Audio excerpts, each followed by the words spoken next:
Assalamualaikum warahmatullahi wabarakatuh. Selamat pagi Bu Lydia Anggraini dan teman-teman semua. Di sini kami dari kelompok 7 akan mempresentasikan makalah kami dengan judul Kebijakan Moneter, Instrumen, Faktor Penentu Keberhasilan Kebijakan Moneter dan Pemahaman Kebijakan Moneter sesuai konsep Islam. Adapun anggota kelompok 7 sendiri yaitu yang pertama Afifah Iza dan yang kedua Rifki Habibi. Pengertian kebijakan moneter. Definisi kebijakan moneter. Kebijakan moneter adalah suatu usaha dalam mengendalikan keadaan ekonomi makro agar dapat berjalan sesuai dengan yang diinginkan melalui pengaturan jumlah uang beredar dalam perekonomian. Definisi menurut para ahli, menurut Muanananga, kebijakan yang dilakukan oleh otoritas moneter dengan mengendalikan jumlah uang beredar dan tingkat suku bunga untuk mempengaruhi tingkat permintaan agregat dan mengurangi ketidakstabilan ekonomi. Menurut Budiono, tindakan pemerintah melalui bank sentral untuk mempengaruhi dalam situasi makro yang dilaksanakan yaitu dengan menyeimbangkan jumlah uang beredar dengan penawaran barang sehingga inflasi dapat dikendalikan, tercapainya kesempatan kerja penuh dan kelancaran suplai atau distribusi barang. Menurut M. Natsir, segala tindakan atau upaya bank sentral untuk mempengaruhi perkembangan variabel moneter, uang beredar, nilai tukar, suku bunga, dan suku bunga kredit, untuk mencapai tujuan yang diinginkan.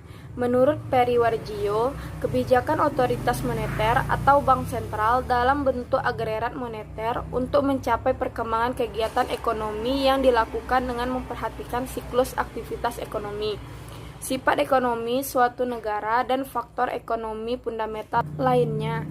Jenis-jenis kebijakan moneter. Kebijakan moneter ekspansif, kebijakan yang mengatur jumlah uang yang dipasok dalam perekonomian. Caranya dengan menurunkan suku bunga, membeli sekuritas pemerintah oleh bank sentral, dan menurunkan persyaratan cadangan untuk bank. Kebijakan ekspansif juga akan menurunkan tingkat pengangguran dan merangsang aktivitas bisnis atau kegiatan belanja konsumen. 2. Kebijakan moneter kontraktif. Kebijakan moneter kontraktif adalah suatu kebijakan dalam rangka mengurangi jumlah uang yang beredar. Kebijakan ini dilakukan pada saat perekonomian mengalami inflasi. Disebut juga dengan kebijakan uang ketat. Kebijakan moneter kontraktif yang disebut kebijakan uang ketat ialah kebijakan mengurangi jumlah uang yang beredar. Tujuan kebijakan moneter: 1. Stabilitas ekonomi. Stabilitas ekonomi adalah suatu keadaan di mana pertumbuhan ekonomi berlangsung secara terkendali dan berkelanjutan. Artinya pertumbuhan arus barang atau jasa dan arus uang berjalan. 2. Kesempatan kerja. Kesempatan kerja akan meningkat bila produksi meningkat. Peningkatan produksi biasanya diikuti dengan perbaikan nasib para karyawan ditinjau dari segi upah maupun keselamatan kerja. Perbaikan upah dan keselamatan kerja akan meningkatkan taraf hidup karyawan dan pada akhirnya kemakmuran dapat tercapai. 3. Kestabilan harga. Kestabilan harga ditandai dengan stabilitas harga barang dari waktu ke waktu. Harga yang stabil menyebabkan masyarakat percaya bahwa membeli barang pada tingkat harga sekarang sama dengan tingkat harga yang akan datang, atau daya beli uang dari waktu ke waktu adalah sama. 4. Neraca pembayaran internasional.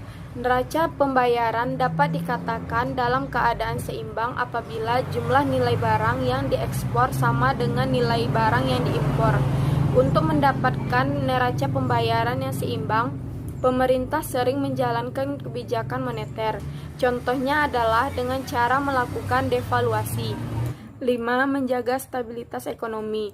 Menjaga stabilitas harga dari banyaknya jumlah uang yang beredar, meningkatkan kesempatan kerja, memperbaiki posisi neraca perdagangan dan neraca pembayaran. Jika negara mendevaluasi mata uang rupiah ke mata uang asing. Baiklah, penjelasan selanjutnya akan dijelaskan oleh rekan saya, Rifki Habibi.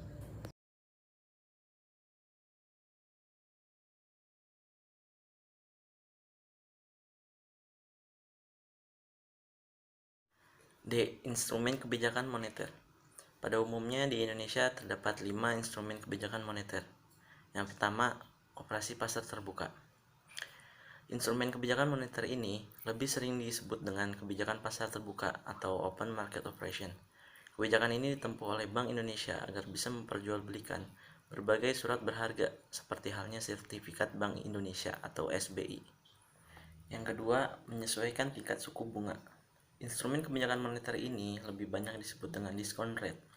Bank sentral mempunyai wewenang agar bisa meningkatkan atau menurunkan tingkatan bunga bank. Jika Bank Indonesia memutuskan untuk meningkatkan harga suku bunga, maka mereka akan mengurangi jumlah uang dalam peredaran. Yang ketiga, menyesuaikan giro wajib minimum. Instrumen kebijakan moneter ini lebih banyak dikenal dengan sebutan cash ratio ataupun reserve requirement. Sama seperti sebelumnya, Bank Sentral memiliki kewenangan untuk meningkatkan cadangan kas atau menurunkannya. Bila bank sentral lebih memilih untuk meningkatkan cadangan kas, maka mereka akan mengurangi peredaran uang di pasar. Yang keempat, kredit selektif. Instrumen kebijakan moneter kredit selektif lebih sering disebut dengan istilah selective credit control. Bank sentral mempunyai kewenangan agar bisa mengatur pinjaman mana yang diprioritaskan dan yang tidak. Hal ini memiliki keterkaitan yang erat dengan kepemilikan dan juga penggunaan suatu kartu kredit. Yang kelima, pemujukan moral. Moral suasion atau pemujukan moral adalah suatu instrumen kebijakan moneter yang diambil oleh bank sentral dengan melakukan rapat pertemuan dengan berbagai pimpinan bank umum. Hal tersebut biasanya berkaitan dengan berbagai langkah yang harus ditempuh oleh bank umum agar sejalan dengan bank sentral. Faktor penentu keberhasilan kebijakan moneter. Terdapat 3 indikator penentu berhasil atau tidaknya kebijakan moneter. Yang pertama, suku bunga bank. Ketika kurs mata uang rupiah dibandingkan dengan mata uang asing lainnya, terutama dengan USD, mengalami penurunan yang signifikan, maka Bank Indonesia selaku bank sentral akan mengontrol laju penurunan mata uang rupiah terhadap mata uang asing. Salah satu cara adalah melepas cadangan devisa berupa USD ke pasaran, dengan asumsi bahwa bila penawaran lebih banyak daripada permintaan, maka harga akan turun. Yang kedua, nilai tukar. Dari pelaku pasar yang tidak percaya kepada stabilitas sebuah negara akan memicu pelaku pasar melepas mata uang lokal dan mengoleksi mata uang dolar. Jika hal ini terjadi, maka nilai mata uang rupiah akan jatuh dibandingkan dengan mata uang asing lainnya. Yang ketiga, inflasi. Inflasi yang tinggi juga sebagai penyebab instabilitas keuangan. Oleh karena itu, pemerintah senantiasa menjaga tingkat inflasi di bawah 1 digit. Semakin rendah tingkat inflasi, maka semakin mudah bagi pemerintah untuk mengatur tingkat suku bunga. Karena jika tingkat inflasi sangat tinggi, maka suku bunga juga harus menyesuaikannya. Pemahaman kebijakan moneter sesuai konsep Islam. Bagian A. Prinsip dasar kebijakan moneter Islam. Kebijakan moneter dalam Islam berpijak pada prinsip-prinsip dasar ekonomi Islam, yaitu yang pertama, kekuasaan tertinggi adalah milik Allah, dan Allah lah pemilik yang absolut. Yang kedua, manusia merupakan pemimpin atau khalifah di bumi, tetapi bukan pemilik yang sebenarnya. Yang ketiga, semua yang dimiliki dan didapatkan oleh manusia adalah karena seizin Allah. Dan oleh karena itu, saudara-saudara yang kurang beruntung memiliki hak atas sebagian kekayaan yang dimiliki saudara-saudaranya yang lebih beruntung. Yang keempat, kekayaan tidak boleh ditumpuk terus-menerus atau timbun. Yang kelima, kekayaan harus diputar. Yang keenam, menghilangkan jurang perbedaan antara individu dalam perekonomian. Yang ketujuh, menetapkan kewajiban yang sifatnya wajib dan sukarela bagi semua individu, termasuk bagi anggota masyarakat yang miskin. B. Instrumen kebijakan moneter Islam. Yang pertama, reserve ratio, suatu persentase tertentu dari simpanan bank yang harus dipegang oleh bank sentral. Yang kedua, moral suasion. Bank sentral dapat membujuk bank-bank untuk meningkatkan permintaan kredit sebagai tanggung jawab mereka ketika ekonomi berada dalam keadaan depresi. Yang ketiga, lending ratio. Dalam ekonomi Islam tidak ada istilah lending atau meminjamkan. Lending ratio dalam hal ini berarti qardul hasan, pinjaman kebaikan. Keempat, refinance ratio. Sejumlah proporsi dari pinjaman bebas bunga. Ketika refinance ratio meningkat, pembiayaan yang diberikan meningkat, dan refinance ratio turun, bank komersial harus berhati-hati karena mereka tidak didorong untuk memberi pinjaman. Kelima, profit sharing ratio. Rasio bagi keuntungan harus ditentukan sebelum memulai suatu bisnis. Bank sentral dapat menggunakan profit sharing ratio sebagai instrumen moneter, di mana ketika bank sentral ingin meningkatkan jumlah uang beredar, maka rasio keuntungan untuk nasabah akan ditingkatkan. Keenam, Islamic Sukuk. Obligasi pemerintah di mana ketika terjadi inflasi, pemerintah akan mengeluarkan sukuk lebih banyak sehingga uang akan mengalir ke bank sentral dan jumlah uang beredar akan tereduksi. Jadi sukuk memiliki kapasitas untuk menaikkan atau menurunkan jumlah uang beredar. Ketujuh, Government Investment Certificate. Penjualan atau pembelian sertifikat bank sentral dalam kerangka komersil disebut sebagai Treasury Bill. Instrumen ini dikeluarkan oleh Menteri Keuangan dan dijual oleh bank sentral kepada broker dalam jumlah besar, dalam jangka pendek dan berbunga meskipun kecil. Treasury bills ini tidak bisa diterima dalam Islam, maka sebagai gantinya diterbitkan pemerintah dengan sistem bebas bunga yang disebut GIC atau Government Investment Certificate. Yang ke-8, reksadana syariah.